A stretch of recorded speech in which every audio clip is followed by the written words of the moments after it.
नमस्ते बाल दोस्तों, आप सब मज़े में होंगे। और कक्षा 6 में हमने सारी इकाइयों की पढ़ाई भी पूर्ण की है। आज हम पुनरावर्तन के जरिए भाषा सज्जता से जुड़ी हुई कुछ और बातें भी यहाँ पर समझने वाले हैं, सीखने वाले हैं, क्योंकि यहाँ पर हम पाठ्य पुस्तक के ज़रिए भाषा ही सीख रहे हैं और हमारा मूल उद्देश्य तो यही है कि हम अच्छी तरह से हिंदी भाषा में प्रत्यायन करना सीख लें। तो आज हम ऐसी ही कुछ बातों के बारे में या ऐसी ही कुछ बातें यहाँ से सीखने वाले हैं, समझने वाले हैं। तो शुरुआत करते हैं इकाइयों पर एक बार फिर से नज़र डालने के साथ। तो देखिए ज़रा, इस चित्र को देखकर आपको पता चल गया कि ये पहली इकाई है दयालु शिकारी, और ये चित्रपाठ प्रकार की इकाई थी जिसमें हमने चित्रों का अवलोकन करके एक कहानी की रचना की थी और चित्र पर आधारित प्रश्नों के उत्तर भी आपने दिए थे। दूसरी इकाई कौन सी थी जरा देख लेते हैं। एक जगत एक लोग, ये तो बहुत ही मज़ेदार कविता। और तो एक जगत एक लोग यानी कि सब एक है और हमें भी मिलजुल कर ही रहना चाहिए। और इसके साथ साथ भाषा सज्जता से जुड़ी हुई बातें भी हमने इस कविता में सीखी थी। तीसरी इकाई हमने कौन सी सीखी थी या पढ़ी थी, ये भी देख लेते हैं। हाँ, समझदार नन्ही, और इसमें तो बिच्छू और नन्ही के बीच जो संवाद हुआ है और उसके जरिए कि भाई हमें दूसरों के साथ किस प्रकार का व्यवहार करना चाहिए। अगली जो इकाई है ये इकाई है गिनती, और यहाँ पर हमने 51 से लेकर 100 तक की गिनती के बारे में जाना था। साथ ही साथ उनको पहचान कर शब्दों में और अंकों में उनका लेखन भी आप कर सकते हैं। आइए देखते हैं अगली इकाई हमने कौन सी पढ़ी थी। 5वीं इकाई हमने पढ़ी थी धरती को महकाए, है ना। तो ये भी बहुत ही मज़ेदार कविता है और उसके उदाहरण से हमें भी फूल, सूरज, दीपक, इन सारे तत्वों के उदाहरण से हमें भी ये सीख मिलती है कि भाई हमें भी क्या करना चाहिए। अगली जो इकाई हमने पढ़ी थी वह थी सुबह, और इसमें तो एक दिव्यांग लड़की जिसका नाम है रेशमा, उसकी बात है और अपनी जिंदा दिली से रेशमा किस प्रकार जीवन व्यतीत कर रही थी और वह अपने दिव्यांगता को किसी भी हाल में आड़े नहीं आने देना चाहती थी। और इसी इकाई में हमने अन्य दिव्यांग व्यक्तियों के बारे में भी जाना है और दिव्यांगों के साथ हमें कैसा बर्ताव करना चाहिए, ये भी हमने यहाँ पर सीखा है, समझा है। तो विद्यार्थी मित्रों, हमने यहाँ पर इकाई 1 से लेकर 6 तक की बात आज की है और इन सारी इकाइयों के बारे में आप अच्छी तरह से पढ़ चुके हैं, समझ चुके हैं। आज हम इन्हीं इकाइयों के माध्यम से हमने भाषा सज्जता की जो भी बातें सीखी है, समझी है, उसको अच्छी तरह से समझने के लिए उसके कुछ और अभ्यास यहाँ पर करने वाले हैं।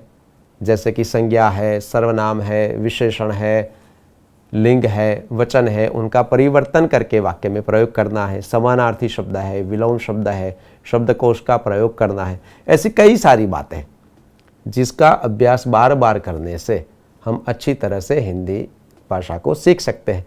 तो आइए एक ऐसा ही अभ्यास हम यहाँ पर आज देखने वाले हैं, तो देखते हैं। तो चलिए जरा, यहाँ पर आपके लिए सूचना है, निम्नलिखित वाक्यों को पढ़िए।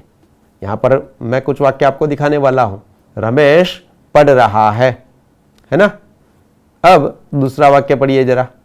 हाँ, परेश स्कूल जा रहा है। तीसरा, नीता और गीता खेल रही है। देखिए, पढ़ने में भी आपको बहुत सावधानी बरतनी है कि भाई कहाँ पर है बोलना है, कहाँ पर है बोलना है ना। तो ये भी आप ध्यान में रखेंगे ही ज़रूर। चौथा वाक्य है, यह मीना की किताब है। अगला जो वाक्य है, राज को फोन किया था, है ना। तो आपने ये सारे वाक्य पढ़ लिए। आइए अब इन्हीं वाक्यों को मैं कुछ भिन्न तरीके से आपको दिखा रहा हूं, तो आपको ये दिखना भी है और समझना भी है। वह पढ़ रहा है। देखिए जरा, पहले हमने जो वाक्य लिखा था या पढ़ा था वह ऐसा था, रमेश पढ़ रहा है, लेकिन अब मैं कह रहा हूं वह पढ़ रहा है। तो यहां पर रमेश की जगह पर मैंने कौन से शब्द का प्रयोग किया? हाँ, वह शब्द का प्रयोग किया।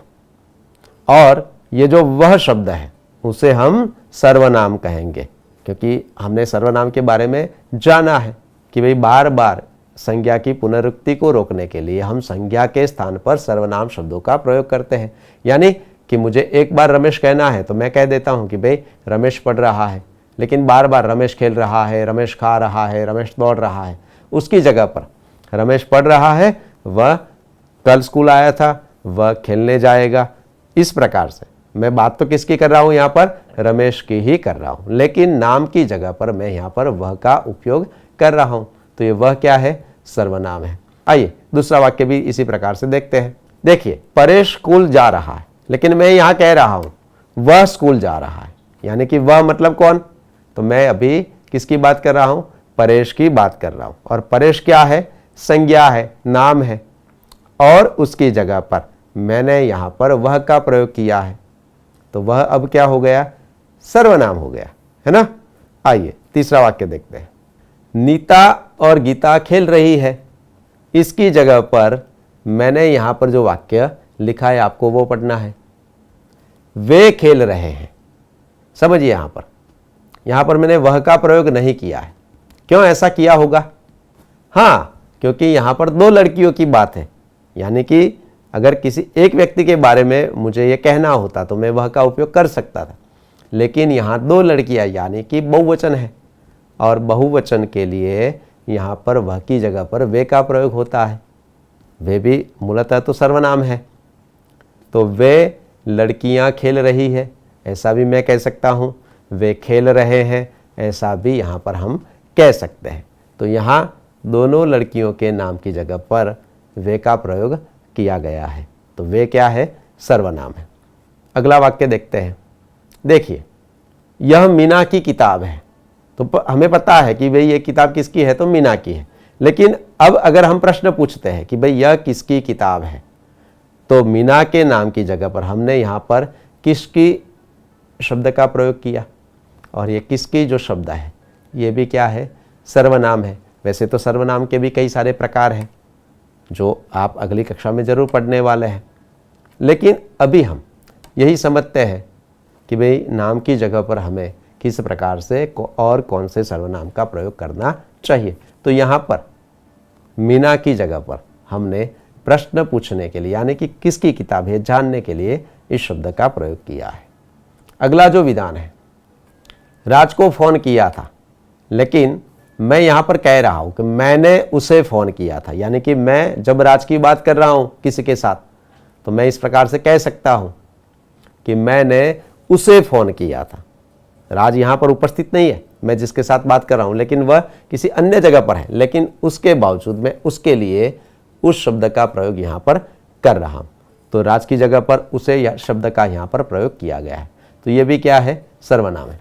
तो विद्यार्थी मित्रों, यहां पर आपने ये देखा, तो नाम की जगह पर हमने भिन्न भिन्न प्रकार के सर्वनाम का प्रयोग किया, और सर्वनाम के प्रयोग से हम बार बार की संज्ञा की पुनरुक्ति को रोक सकते हैं, और जिसके बारे में हम कहना चाहते हैं उसके बारे में भी सरलता से कह भी सकते हैं। इसीलिए हमें संज्ञा के स्थान पर इस प्रकार से सर्वनाम का प्रयोग भी करना चाहिए। आइए ऐसे ही कुछ और वाक्य मैं आपको भी दिखा रहा हूं, तो जरा देख लीजिए। अब देखते जाइए और मेरे साथ पढ़ते भी जाइए।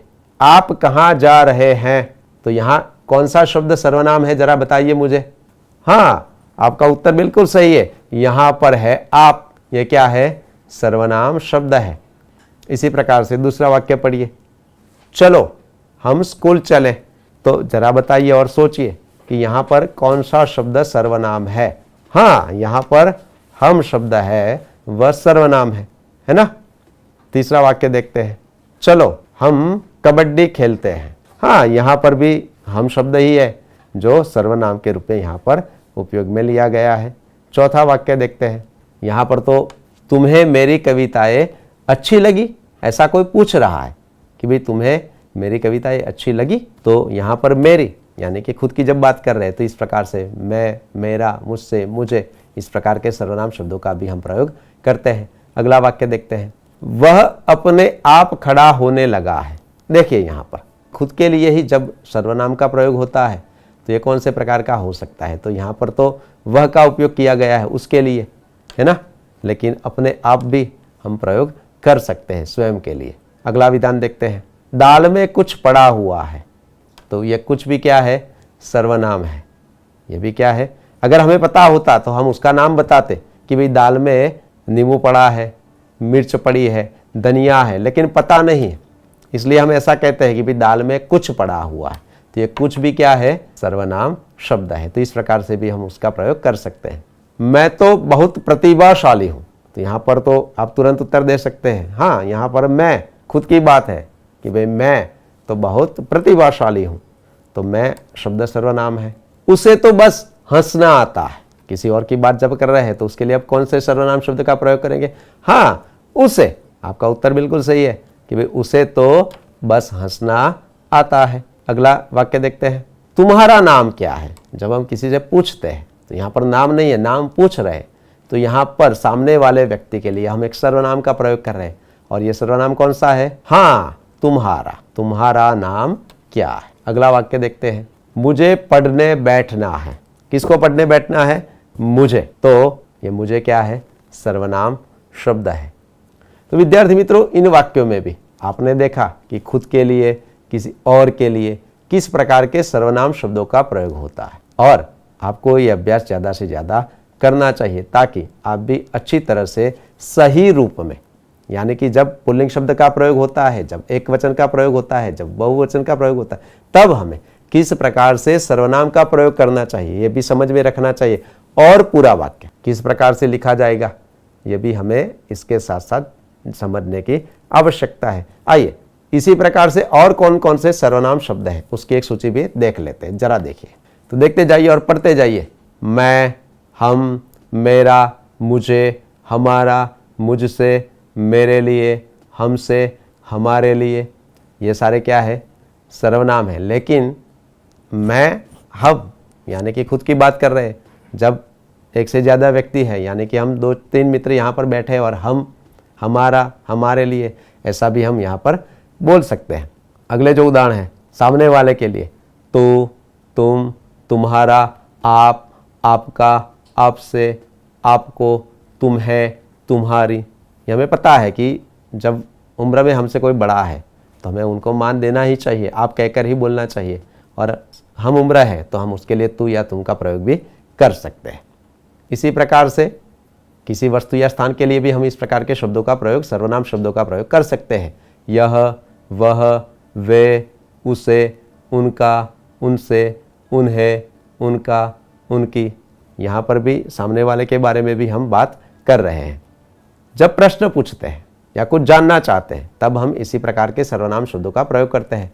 कौन, किसे, किसने, कुछ, कोई, कब, किसे, किसको, क्या, है ना।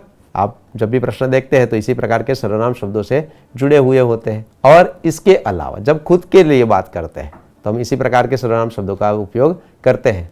जैसा, वैसा, स्वयं, आप, खुद, है ना। तो विद्यार्थी मित्रों, हमने यहाँ पर इकाइयों के बारे में तो कुछ मुख्य मुख्य बातें जानने का प्रयत्न किया, लेकिन साथ ही सर्वनाम का उपयोग हमें किस प्रकार से करना चाहिए और कौन कौन से सर्वनाम शब्द हैं जिनका हम बार बार उपयोग करते हैं उनके बारे में जानने का और समझने का प्रयत्न किया। मैं आशा करता हूँ कि अब आप खुद भी ऐसे ही सर्वनाम शब्दों का प्रयोग करके हर एक शब्द के बारे में एक एक वाक्य लिखेंगे और अपनी कॉपी में लिखकर अपने माता पिता को जरूर दिखाएंगे। धन्यवाद।